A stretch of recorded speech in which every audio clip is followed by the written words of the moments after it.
It's Mrs. M, aka Mrs. Menino, Youth Services Librarian at the Detroit Public Library. Today, let's celebrate Thanksgiving with a story. But first, there are nonfiction books, which are books that contain information about a subject at your Detroit Public Libraries and at all libraries. And if you're interested in, say, joke books about Thanksgiving, this book called Let's Celebrate Thanksgiving contains a wealth of information, such as some jokes about Thanksgiving, such as what key do you use most on Thanksgiving? Can you guess, boys and girls? Did you guess a turnkey? A turkey? Yes. And then, what did the turkey say when the pilgrim grabbed him by the tail feathers? He said, "You got it. That's the end of me." And how about, what did the turkey say just before it was popped into the oven? "I'm really stuffed." If you like those jokes and you want to learn some other jokes about Thanksgiving or any subject, you can go to your Detroit Public Library, and we have lots and lots of joke books that are waiting on the shelves to go home with boys and girls such as yourself. This book also contains information about when was the first Thanksgiving.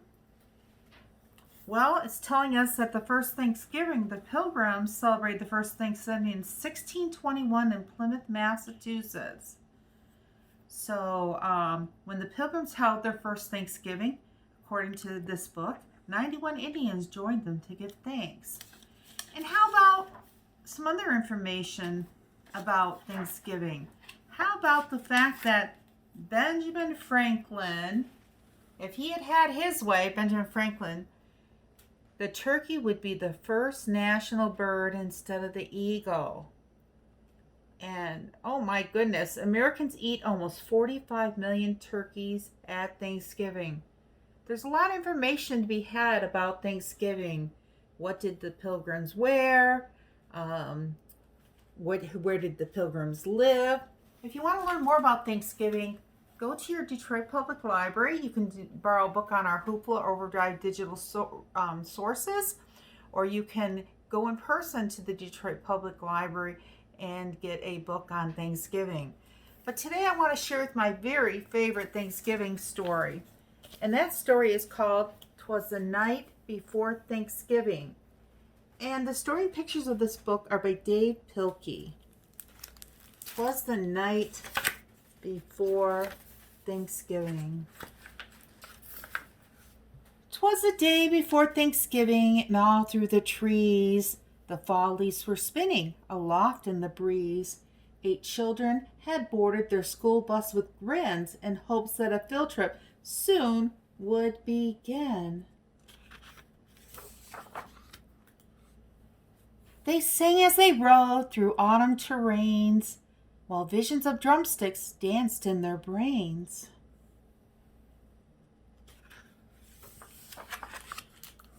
O'er rivers, through woods, with the winding and weaves, their school bus sailed on through the new fallen leaves.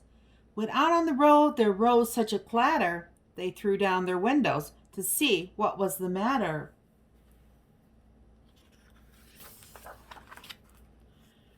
When, what with their wondering eyes should they see but a miniature farm and 8 tiny turkey?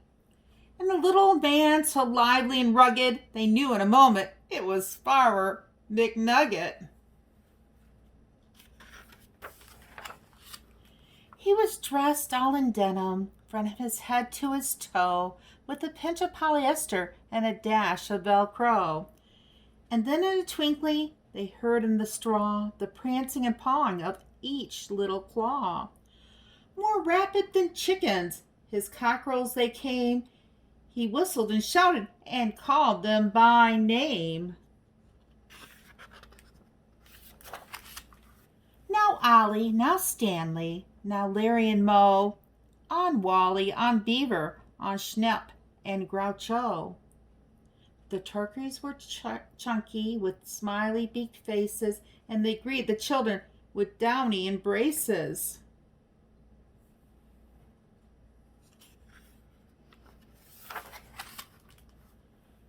So out through the barnyard they ran and they flew, and they gobbled and giggled as friends sometimes do.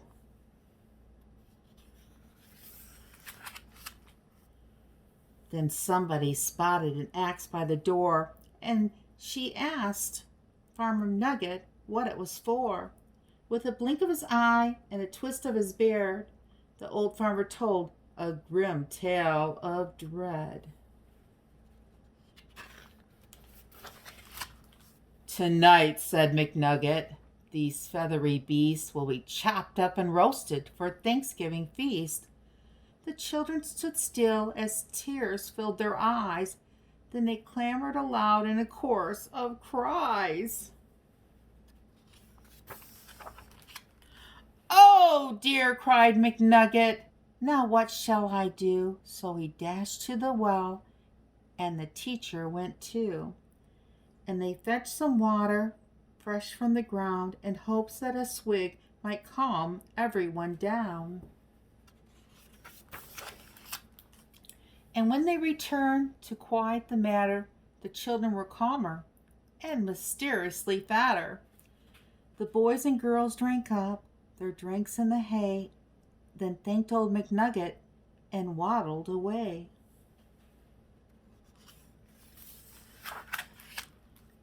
They limped to the school bus, all huffing and puffing.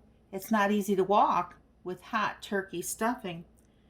And then as the school bus drove off in the night, McNugget looked around. Not a turkey in sight. 'Twas the night before Thanksgiving, and the stars up above shone down on a school bus abounding with love. The very next evening, 8 families were blessed with 8 fluffy Thanksgiving turkeys as guests. They feast on veggies with jelly and toast, and everyone was thankful the turkeys were most. So each one gave thanks for love and for living, and they all had a wonderful, happy Thanksgiving. I hope you enjoyed this story, boys and girls. I have lots of books at the library.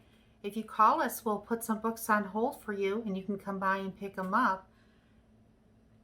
Thank you for attending this virtual program, and we'll see you at the library. Goodbye.